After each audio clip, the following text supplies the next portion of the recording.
அளவற்ற அருளாளனும் நிகரற்ற அன்புடையவனுமாகிய அல்லாஹுவின் பெயரால் எந்த ஊருக்கு நபியை நாம் அனுப்பினாலும் அவ்வூரார் பணிய வேண்டும் என்பதற்காக அவர்களை வறுமையினாலும் நோயினாலும் நாம் பிடிக்காமல் இருந்ததில்லை. பின்னர் கேட்டதற்கு பகாரமாக நல்லதை மாற்றிக் கொடுத்தோம்.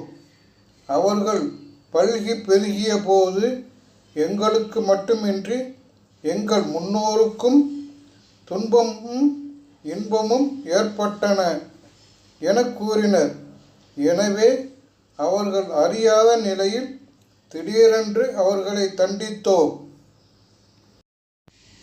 அவ்வூரர்களைச் சேர்ந்தோர் நம்பிக்கை கொண்டு நம்மை அஞ்சியிருந்தால் வானிலிருந்தும் பூமியிலிருந்தும் பாக்கியங்களை அவர்களுக்காக திறந்து விட்டிருப்போம்.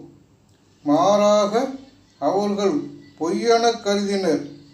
எனவே அவர்கள் தீமை செய்து வந்ததன் காரணமாக அவர்களை தண்டித்தோம்.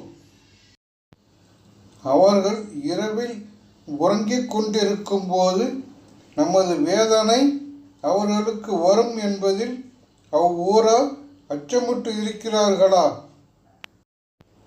அவர்கள் விளையாடிக் கொண்டிருக்கும் போது முற்பகலில் நமது வேதனை அவர்களுக்கு வரும் என்பதில் அவ்வூரார் அச்சமுற்று இருக்கிறார்களா?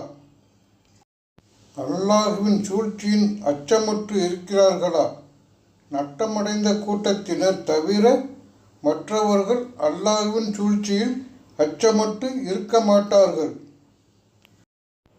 நாம் நாடியிருந்தால் பூமிக்கு உரியவர்களிடமிருந்து அவர்கள் அழிக்கப்பட்ட பின் அதை கைப்பற்றி கொண்டவர்களை அவர்களது பாவங்களின் காரணமாக தண்டித்திருப்போம் என்பதும், அவர்கள் செவியுறாதவாறு அவர்களின் உள்ளங்கள் மீது முத்திரையிட்டிருப்போம் என்பதும் விளங்கவில்லையா?